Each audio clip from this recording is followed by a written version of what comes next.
So again, the text that I'm referencing here from the standpoint of the free content and not using a book is it does have a lot of restaurant focus, but understand when we talk about this material, it can easily be applied to, as I said, just about every industry that we offer, just tweaking some of it a little bit. So you just keep that in mind when you go through. So first mention of the 4 Ps here, and I make no assumptions, but I would think at this point you've heard of the 4 Ps. And with regards to restaurants, you can kind of see what this text is doing, and it's all taking those things and how it kind of comes together to service. So let's think about that again, as I said, not just from marketing for restaurants, but marketing for hotels, marketing for events, marketing for cruise lines, marketing for theme parks, etc., etc., etc. So all of that stuff ties into the level of service and guest perception of service as you look at various hospitality industries. Again, another math thing that's very basic, and it's just, and honestly, in my opinion, a little too basic, but you're getting the gist of how this works. And if you remember in chapter 1, I talked about each establishment kicking in a percentage of money. So that's basically taking a look at how that could be potentially distributed. This is just one case, obviously, and not going to be the same for all cases, but you see where that's going. Again, it's different for everything, but when you have a large organization, that's what happens. And as I said, on national TV during the Super Bowl, here is an ad for Hilton. Here is an ad for J. Alexander's, whatever the case may be. Now you take that piece and see if people come to your store in Delray, your hotel, all that good stuff. So we talk about that. We talk about quality products and service. We'll touch on that a little bit more based on how this book is set up. So I talked earlier in chapter 1, I think I did, I might have forgot to mention it, but a lot of the things that we deal with in our industry when we're talking about service, and doesn't really matter what aspect of hospitality it's in, is that a lot of what we do is intangible, right? And so it happens then. So service standards, and communicate them to all the employees. So at our hotel, the expectation is this. And then you hear a lot of people in basically anything in business, any of the courses that you've taken, you hear the term accountability, empowerment, all these different things. So what are the standards that we use to deliver service, right? Inseparability, hire for positive attitude, trained to ensure adequate skill. So I'll give you an example of when I managed 150 servers. Many times more important to me than experience was personality, because I felt that a lot of, and some of you may be listening to this and some of you may be servers and you may shake your head yes, I felt that a lot of the servers that had a lot of experience in their minds knew what they were doing. And so for me to come in and say, oh yeah, that's great, but we actually do it this way, I kind of felt like a lot of them are going, yeah, man, I know how to serve. I'd rather you have a great attitude and can smile and really are outgoing. I can teach you how I want you to do something. It's not always the case, but I did do that quite a bit. And then again, employee scheduling decisions, fluctuating volume levels, and desired service levels. If we market this service and a certain style of service, and then we're getting towards the end of the night and we let a bunch of people go home to save money, well, it doesn't matter if somebody comes in at 3 o'clock in the afternoon or 10:59 and you close at 11. Expectation of service. So it's how you deal with this. And those 4 things that are on here, it's daily. It's per shift. It's definitely difficult. And again, when we talk about when you show up at the front desk, when you show up at the valet service, when you walk into our restaurant, when you, get sat down, when you're waited on, how's the bill presented? Listen, just if we do everything online and you're pressing a kiosk at a table and your food comes out to you, that's still service. And what is your expectation of service if you're paying $5 for a hamburger? And what is your expectation of service if you're paying $25 for a hamburger, right? That goes back to that whole image of marketing and how we do things and how we want things to be perceived. So,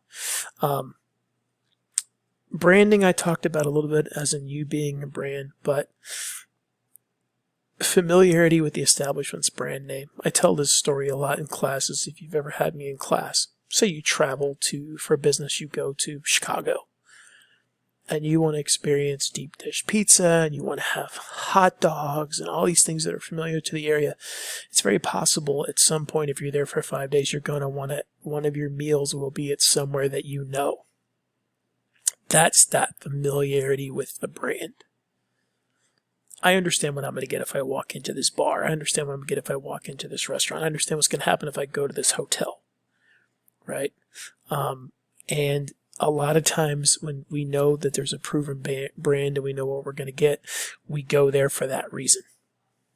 So it's important that you understand, like, square peg, round hole. If you can't be something you're not, don't try. If your market or your niche is that you do this really well, then do that. A very successful restaurant when I lived in another part of the South served two things: catfish and chicken fried. That was their menu. It was the best fried chicken to this day I've ever had. They didn't need to add anything else. They did two things really well.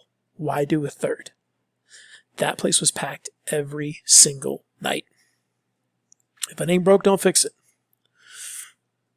Quality products, okay, and restaurants and everything else. Product quality expected by their target customers. And try not to think about price, right? Could be price, could be product, could be service, right? And then purchasing things that go to this quality level. If you walk into this restaurant and you see white starched linens on the table and beautifully folded napkins, and you look down at the place setting and it looks like, with the amount of glasses and silverware and plates, that they can't possibly fit anything else on there, then you understand what your perception of quality is for that place. It's up to that place to deliver, right? So again, it's all about perception, good value for the price.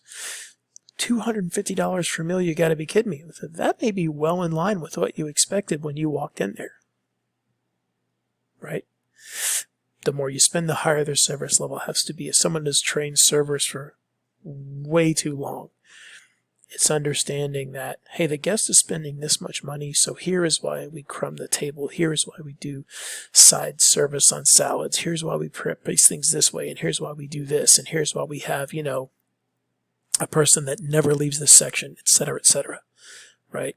So it's important that you get that there. It doesn't mean that you can't have a $6 hamburger and have great service, but it's levels of service and expectations, right? That's what we're talking about. Because the guests look at it and it's not what they think it should be, they're done. And you can go, well, the food's really good. Yeah, if the service isn't, you got a problem. Deliver quality service. So again, review the guest encounters, experiences, right? And you go through these whole steps. And that can be through social media things. It could be through comment cards. It can be through just walking up and asking guests and seeing, through this various stage. Secret shoppers are another thing that we use a lot. Controlling the guest experience at the critical points. How long they had to wait. How they had to wait. You remember those humongous, buzzers that lit up that we had to carry? Well, how do we eliminate that? Okay, so I'll give you an example. Go to Disney Springs. Oh, you guys, it's a 45-minute wait. But listen, give us your phone number. Go shop. Go experience some of the stores. We'll text you when your table's ready. What a difference technology has made in that, where it's just like, oh my God, we have to sit out front and wait for them to call our name. Or we have to sit here and basically can go about 20 feet, or this gigantic thing that I'm holding in my hand is not going to light up because I'm too far away, as opposed to, let's go check out some other places. Let's go have a drink at one of these bars down here. And then we'll get a text and we can go eat when we want.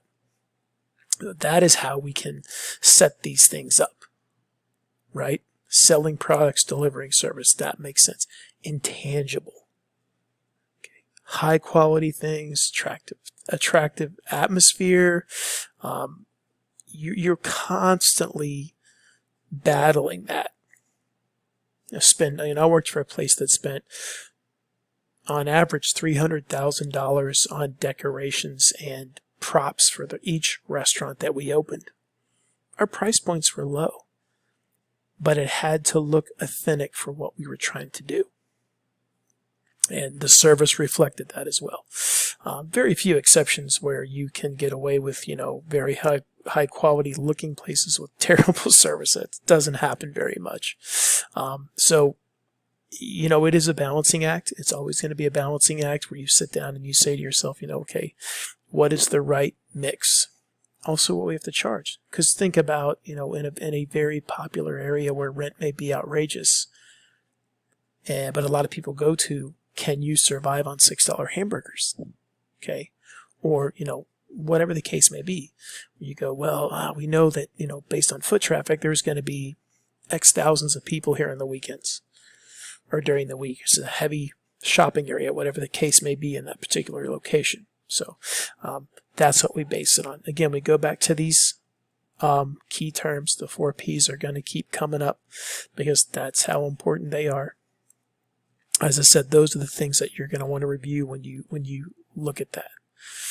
And then, the process. So you see, being sat, preparing to order, paying the bill. I mean, as silly as that stuff sounds, I can tell you tracking those things became key for us when I managed 150 servers. I was looking at, how long did it take the guests? If they were quoted a wait time, how close are we to meeting that wait time?